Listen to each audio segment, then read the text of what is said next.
Welcome everyone here to the Smash Evening Show right here on Smash FM. And of course, let's go out to our friends up in Queensland. Of course, it is awesome to have our favourites on our show. And of course, well, normally we're talking about music with our next guest, but obviously she's multi-talented because now she's also now have a book coming out already. It is The Real Bitch Out is the book, and of course we got our favourite art music artist, but now she's a book author as well. Of course, her name's Maja. She joins right now. Thanks, Maja, for joining us. Thank you for having me. Yes, I've got many titles now. Musician, poet, author, magician, master of all tricks. Tell us a bit about book. Yes, so as you said, it's called The Realest Bitch Out. I have one copy of it right now, but by next week, I will have many, many copies. When it's basically about being around, so every chapter is grouped into years. So it starts from 2018 and it finishes at 2021. So it's going through me being around 24 to 28. So my mid going into my late 20s, and I'm 30 now. So I've happened to create a memoir by 30, which is pretty amazing. Most people do it when they're like 65, but I've written mine already. I had a lot to say, so but yeah, there's themes of family and relationships and traveling and a bit of politics, sexuality, and towards the end, like once we get the first 2 years are kind of dealing with family and culture, and then going into like actually 2020 and 2021, then we're going into COVID and me going more into what's happening with COVID and how I felt and what we're all dealing with. So then there's some more stories about that. So I think everybody who's kind of lived through this time will relate in some way, even if they don't necessarily agree with my opinion. They'll know that they lived through it, or they were in that part of history, which I think is pretty special. You mentioned a bit about, obviously we all know what happened in COVID, which, is still pretty raw and pretty recent for a lot of people still. And obviously we're still living with it at the moment. Are you hoping that this book, especially, in the many years that come, when they get the chance to read it, like, wow, actually, we've actually lived through this, especially your COVID part of the book?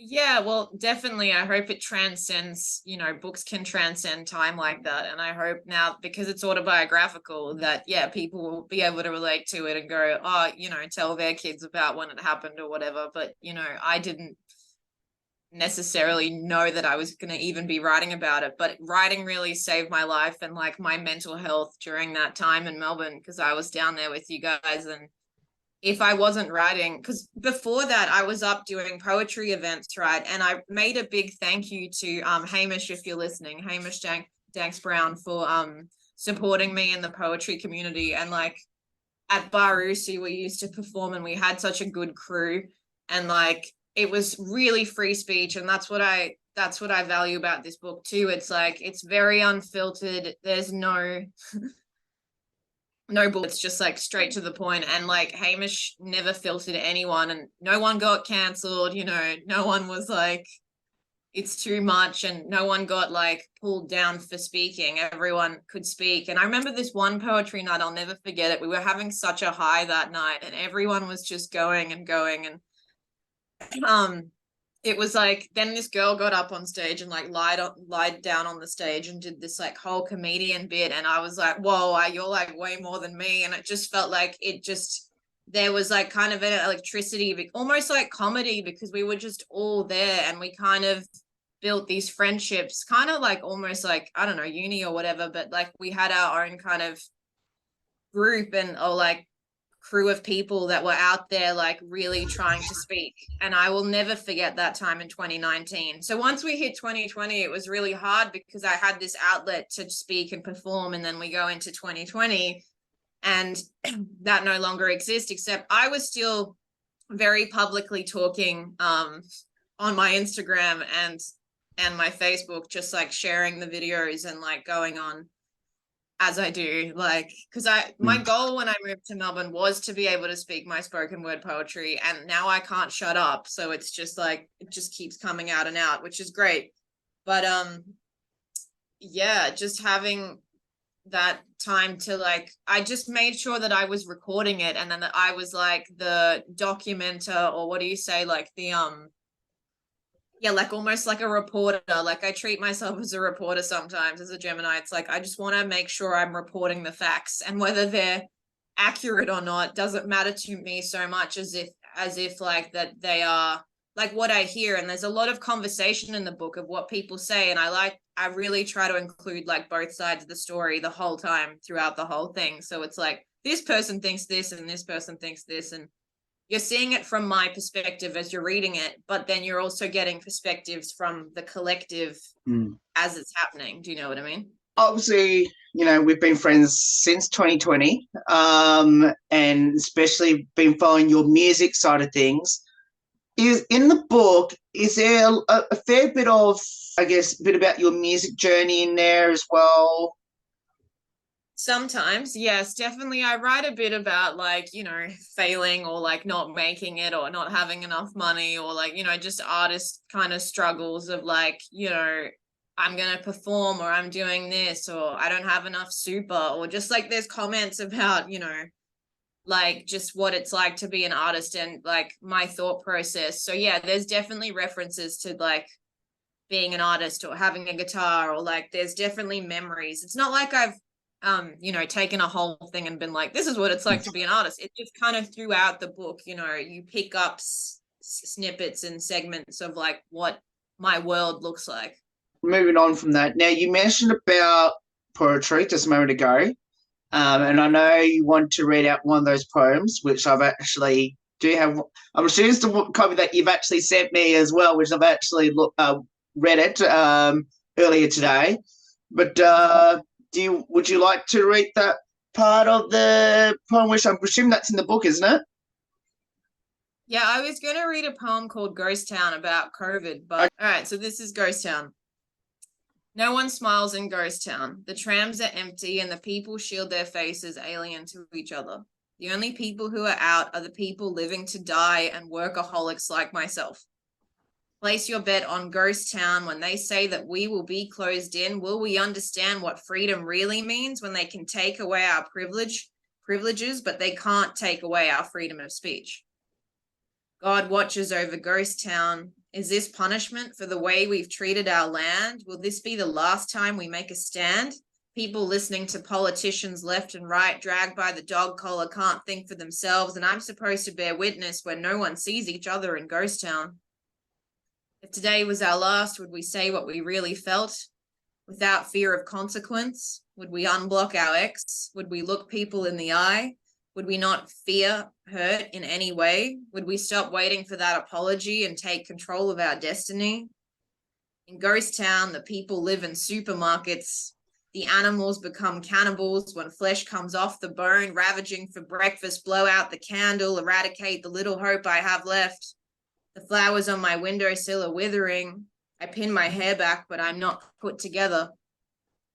The moths have taken over my kitchen. Every member of my family is a bitchin'. He's rotten like the plum I bite into, and now the awareness of my sensations are the only things that matter. The laundry in my basket is damp because I'm still waiting for the sun to come out, and as I shower, I wash my grief away. My Cancer Mercury is hurting because I finally get that nurturing means he wants to suck the milk from my tits because his mother never gave it to him. I stuff my face with chocolate from the love I wanted him to give me. You're soft. Look, if I touch you, you melt. You can't touch me. I say 1.5 meters. In Ghost Town, my favorite bar has closed down. Lock the doors, close the shutters, hide your kids, hide your wives and your husbands. Connect to the internet, virtual reality, a paradigm that we never had in the 20th century. I text my friend and she tells me she's worried that her dad's still working because he considers himself an essential service. They want me to sugarcoat my story, wrap it up in glad wrap, and put on a happy face. I'm not hurting. I'm fluctuating. When we leave, ghost town, will things stay the same? Will the collective consciousness change? Because in ghost town, he can't be out drinking till 2 a.m. The pollution is decreasing and the animals are coming out because the humans are letting them breathe. So when we get out, will we learn anything? Will we come out alive on the other side, or will we just keep making the same mistakes? Thank you. That was amazing. I'm assuming that was all about Melbourne, I'm assuming. Yeah, it was how I felt when we went into that first. Yeah, you know what I'm talking about. Yeah, that was definitely about Melbourne. Yeah, like March 2020, we went into that first like lockdown, and it was like strange, like no one was out, and I was like, I had just this feeling of like ghost town, and I thought that would be a good title. And like, yeah, people were starting to like wear masks and get on trains, and like I went to this gig and there was like 6 people there, and it was the last time I had really human interaction for a while, apart from my one friend and my neighbors.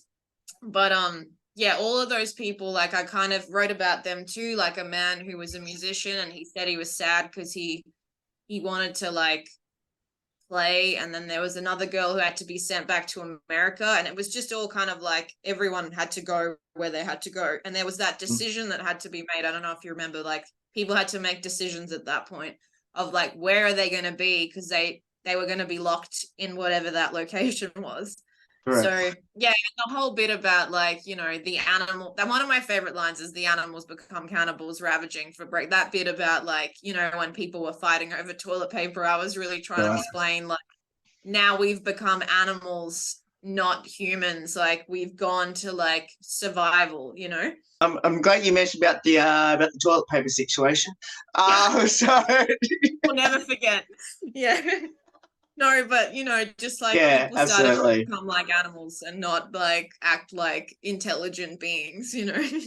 You mentioned the last bit of it, you know. Yes. What I guess now reviewing what's now happened now since we've been out of that, which is especially here in Melbourne, we've been out of it for 2 years. What are your thoughts? And is that going to be in the next part of the book eventually when you get to that point? Well, I left. You mean like another book, or?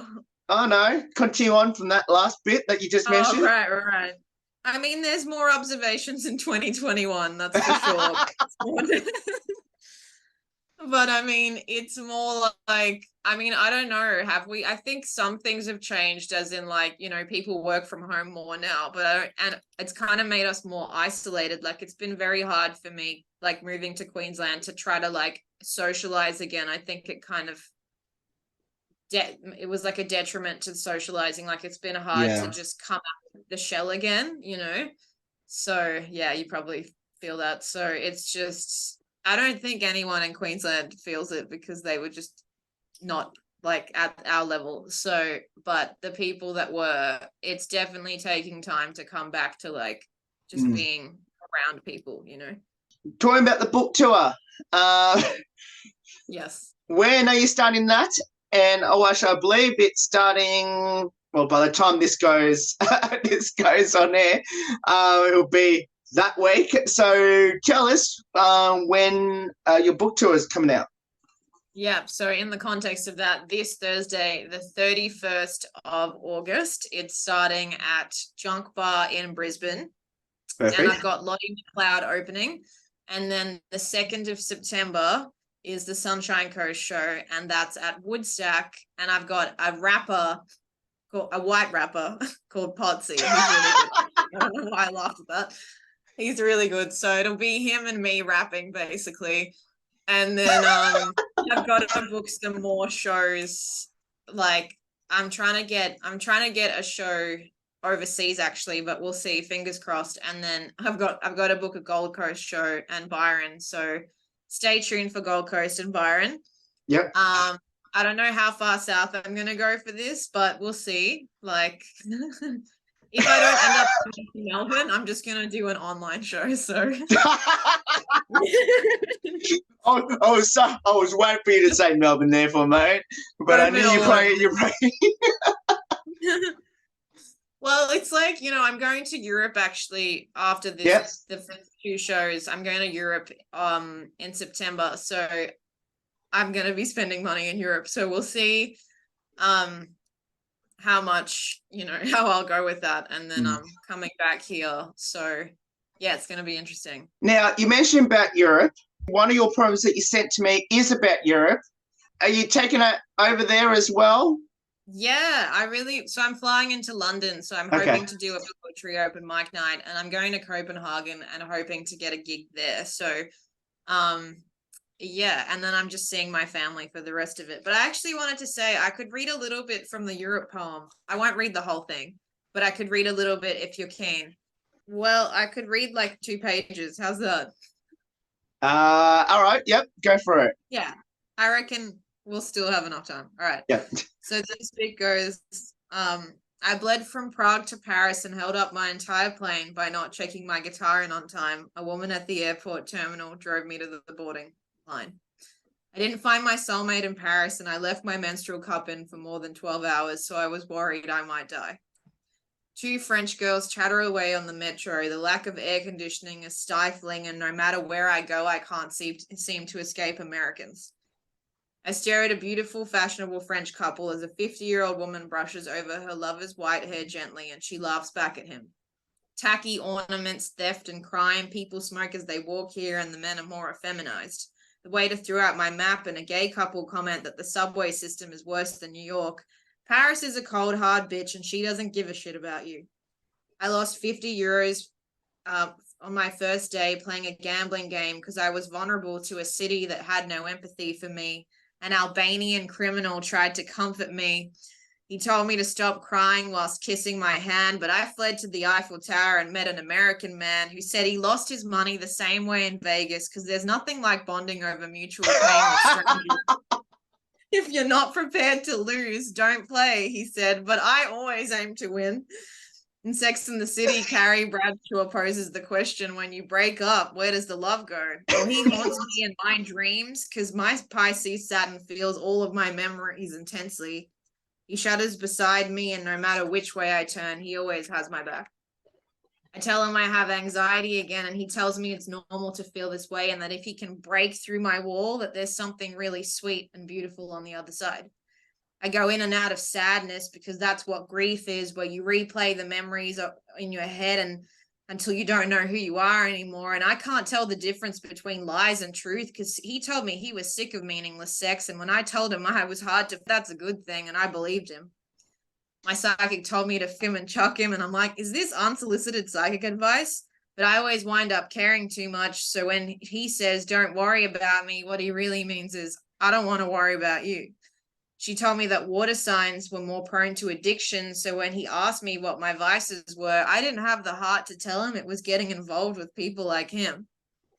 The colors in Spain are electric, and I let myself get lost in the streets. The people are happy and more than willing to talk as a man starts randomly giving me directions in Spanish. Small cocktail bars, tappers, and old grandmas. Young people spend time with old people here. People with disabilities are part of society, and armpit hair is accepted. Kids fill up water balloons and scoot past me with an enormous sense of energy, and in the daytime, couples make out on the street. Multiple alarms went off in my hostel this morning, and I share a room with 7 boys in Bilbao. No one puts the toilet lid down. On the last day, I left a peach behind and a box of cookies for the hostel staff. The streets are empty at 4 a.m. apart from the cleaners and the clubs shutting down. There is no one to ask for directions at this time, so I have to trust my instincts, which is when I know I'm making my best decisions. Okay, that's 2 pages now.